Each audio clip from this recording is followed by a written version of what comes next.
Bonjour, je suis Lydia Carradine, and welcome back to my channel, Melanated Hyphenated Convalescent, where I talk about being a Black woman in the film industry with 3 invisible disabilities.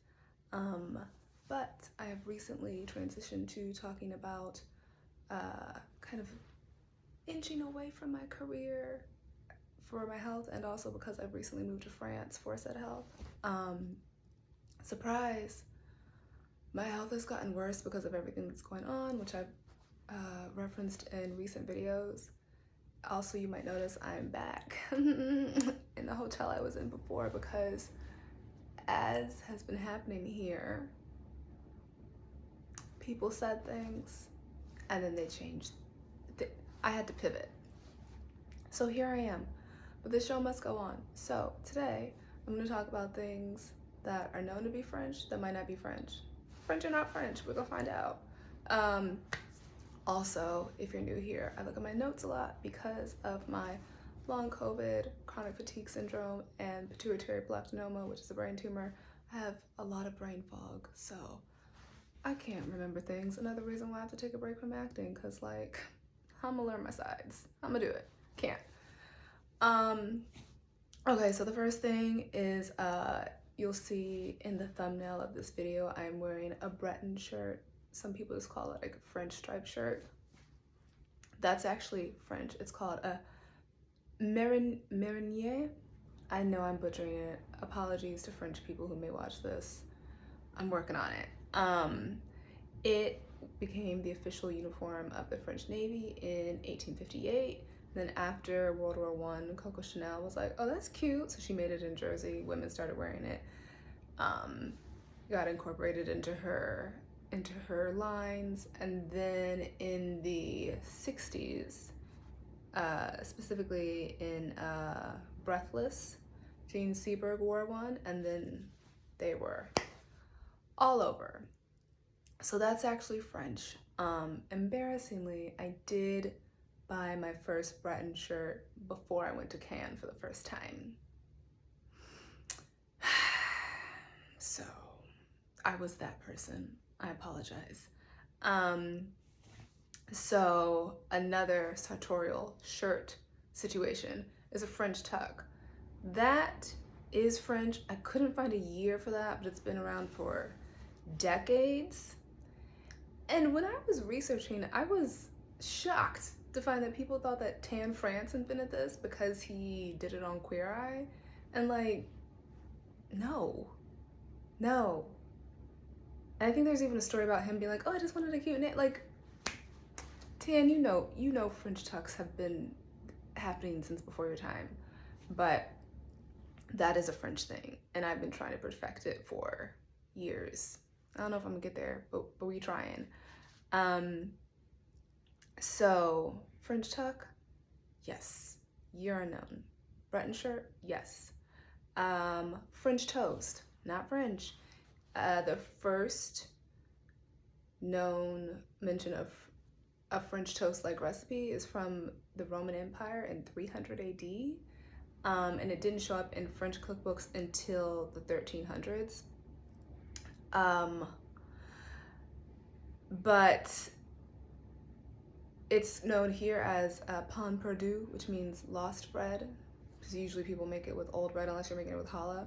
So, not French, but they do have it here. Another carb, because people love their bread here, is French bread. Usually we think about a baguette when we're talking about that. Yes, French. It became standardized in the 1800s. Other common types of French bread are gonna be like your brioche, your croissant, your pain de campagne. Speaking of croissants, I went to a little cafe close by, because I'd been there before. I wanted a croissant because I got one, but I went too late and they didn't have any. So I was trying to explain that I wanted a croissant, and then he's like, no, bread? And I was like, just an espresso. And he's like, you want bread with butter? And I was like, okay, fine. Now, keep in mind, I've been vegan since 2017, but because of health issues, one of them being that I all of a sudden became allergic to dairy, not lactose intolerant, allergic, like anaphylaxis. But I recently started eating salmon again because of all the things going on with my health. Like I need more protein. I'm trying to gain weight. And I have on occasion like eaten something and then afterwards found out like, oh, it had butter in it. So I was like, you know what? People come to France, they leave the States,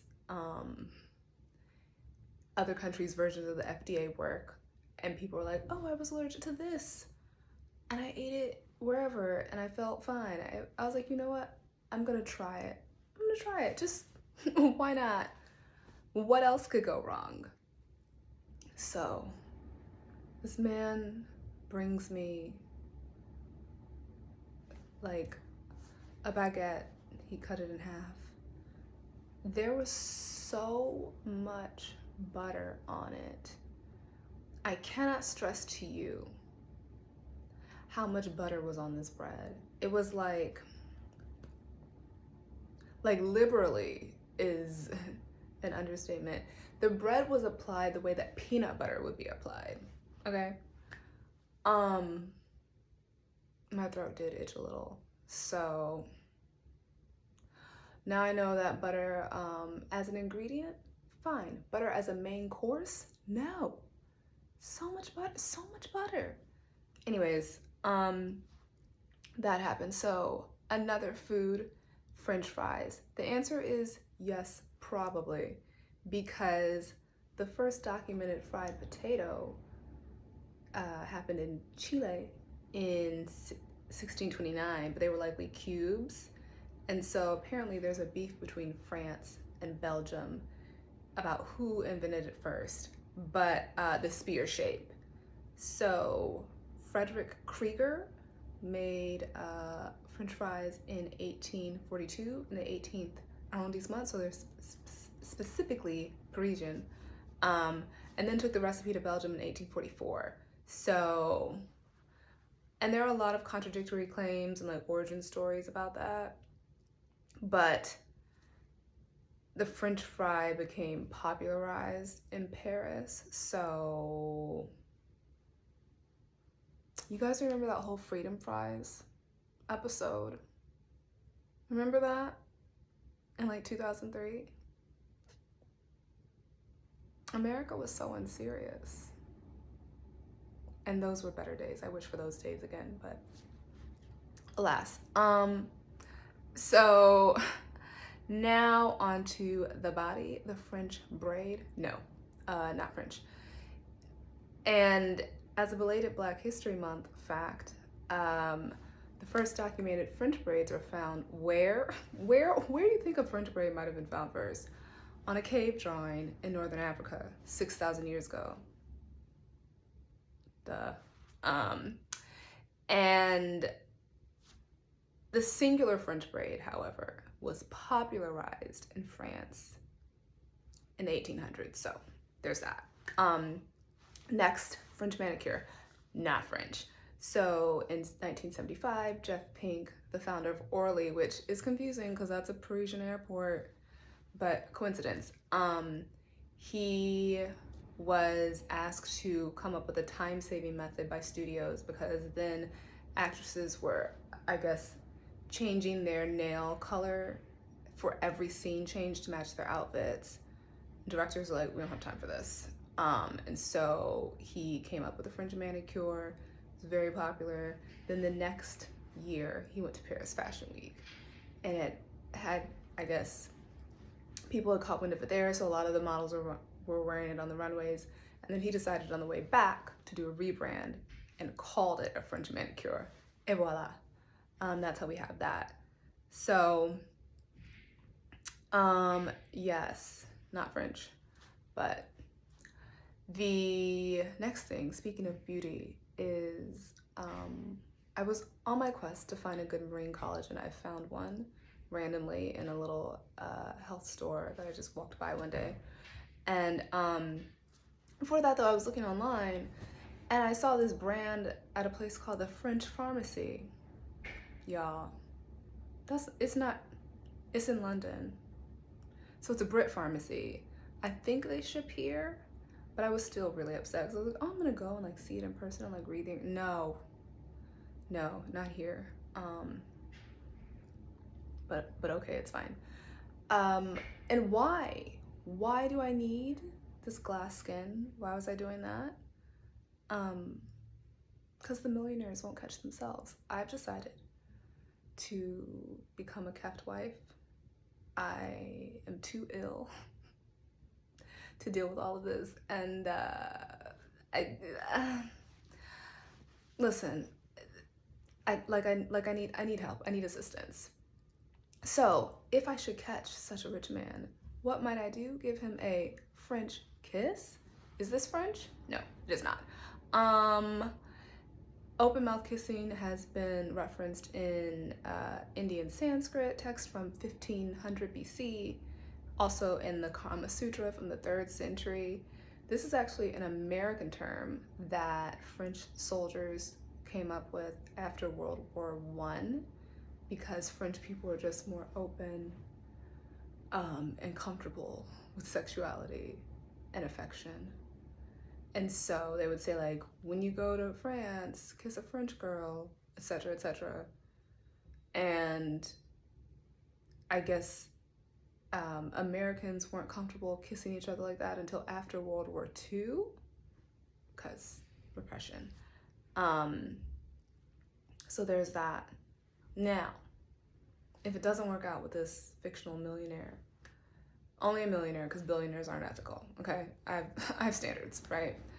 If it doesn't work out with him, you may have to do what is known as a French exit. So apparently this is an English insult that goes back to 1751. And the French have a counter called partir à l'anglais or filer à l'anglais. And it's just ghosting. You leave a party. It's specifically usually like at a party, you don't want to say bye to people. And it's like, let me just like inch out instead of trying to like get into their conversation, then be like, bye, I'm sorry, I have to. I love a French exit.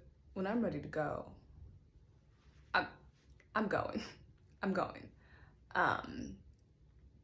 So that's not a term that French people came up with, but it's out there. And I will continue to utilize it because my time is my time. So that is that. Now, I'm gonna do my own French exit because that's the end of my list. And I have to go try to stay alive. The fatigue is fatiguing. It's a lot, y'all. But thank you for watching. Thank you for supporting me. Please like and subscribe to my channel. And I will see you next time. A bientôt. A demain. Au revoir.